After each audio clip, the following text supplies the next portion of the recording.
Hello, this is Malorian, and this is the Orc Tactical Team, and what we have today is actually one of my viewers had a question. Hey Malorian, my hordes keep on getting flanked. What can I do? Well, Dora, that's a very good question, and something actually that a lot of people come up with. They feel that, with their hordes, you're outnumbered, usually at least 2 or 3 to 1. I mean, how do you stop from being flanked and destroyed?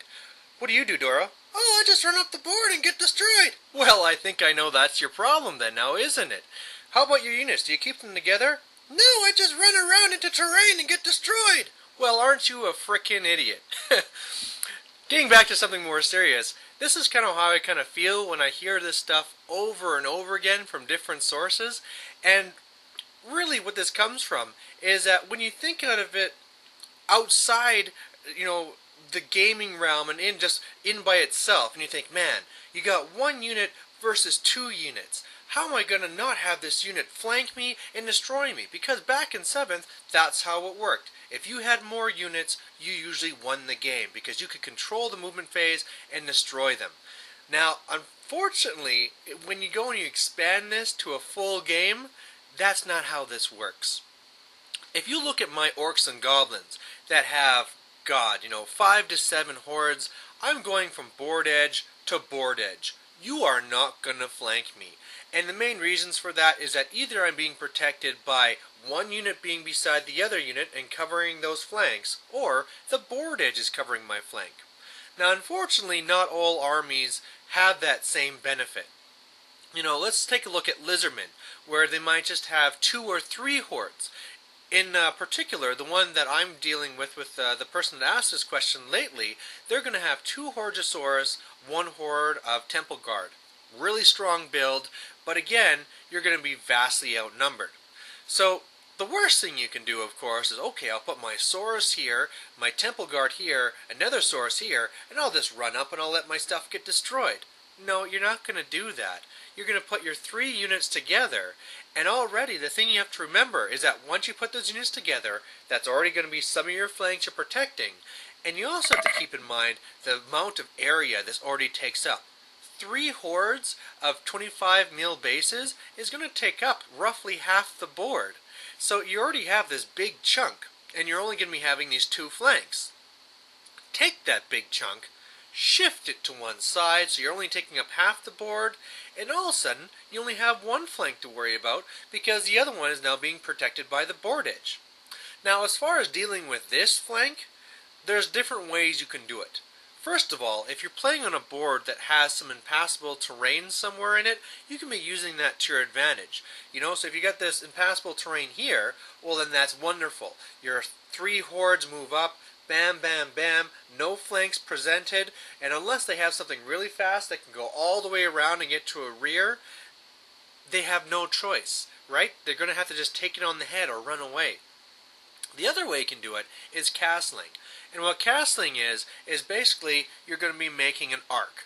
And you're going to have like 1 unit here, 1 unit here, and 1 down here. And what you've done now is presented no flanks because both the outside ones are again protected by board edges. It's just in this case, unlike the orcs and goblins that went from 1 short board edge to 1 short, this is now going short down to long.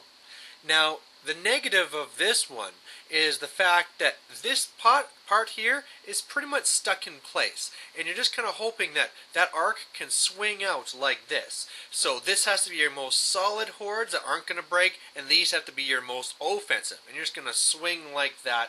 And if you can, hopefully once you get like this, going from long board edge to long board edge, then you can just complete it. Now, there's another way you can be doing this as well. If you just do kind of like a modified castle. So you have 2 hordes that are going to be straight, and the last one's going to be slanted. And the idea is that these 2 ones are going to be your combat blocks, and it'll be able to punch up and destroy whatever's there. And this one block is just going to be there to kind of block this one flank. So just move up and wheel a little bit, move up, wheel, whatever it takes to make sure they don't flank you. It's basically this where you're whipping around, but instead of like a whip like this where these ones are really held back, now it's a real push all along the line, and it's a lot better at catching them and not allowing them to run around. Of course, the negative is that, again, you're presenting your rear, so if they have something fast they can speed around, maybe they can get to it. But really, in 8th, it's so fast now, and you move so fast in combat, that by the time that they can get something around, it's too late. And I think that's something also that we have to talk about, is a whole 8th mechanic. Because it used to be that when you'd have different lines, you could break them up by throwing out throwaway units. You could be putting in one, here's your one main block, you put in your throwaway unit here, they charge the throwaway unit, they flee, bam, you got a flank. Well, now in 8th you can redirect. So if they do this trick to you, trying to break up your formation, you'll have several hordes here in a row, and they put that throwaway unit, well, you charge that way, they flee, then you just redirect, they correct or get into combat, and then the other 2 units just go to meet. So again, you're not going to be showing off any flanks. The other way that they try and do things is that they put that throwaway unit there, but it'd be at a slant, meaning that when you hit it, you'd be correcting to it. And again, instead of you turning because you're chasing a fleeing unit, you're turning because you're hitting that throwaway unit. Well, unless you have frenzy and you're being forced to pursue, all that means is you don't pursue. And then you just combat reform to be straight again. And of course, while this is in combat, the other units are moving to guard your flanks, so that once you combat reform, you show no flanks. You might not have made a whole bunch of progress, but you're up in points. And remember, in 8th, you just need 100 points for a win. That's it. So I think going back and trying to sum this all up again, when people are really worried about hordes getting flanked, they're only thinking of it in a vacuum type case. They're not really thinking of it how it expands to a whole battlefield type of scenario, where all of a sudden you're either going to have so many hordes that you're going from table edge to table edge that's impossible to flank, or the fact that even if you just have 3, that they'll take up still half the board, and you can shift that to one side to protect one, and then either using terrain, the long board edge, or using your last one as kind of an anvil that's going to be just protecting everything as your last guard, you're completely protected from flank attacks.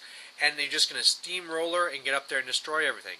And then when it gets to the old fallbacks of 7th about how these things used to fail and be torn apart by throwaway units, you now have things in your arsenal that will just counteract that as long as you don't have frenzy.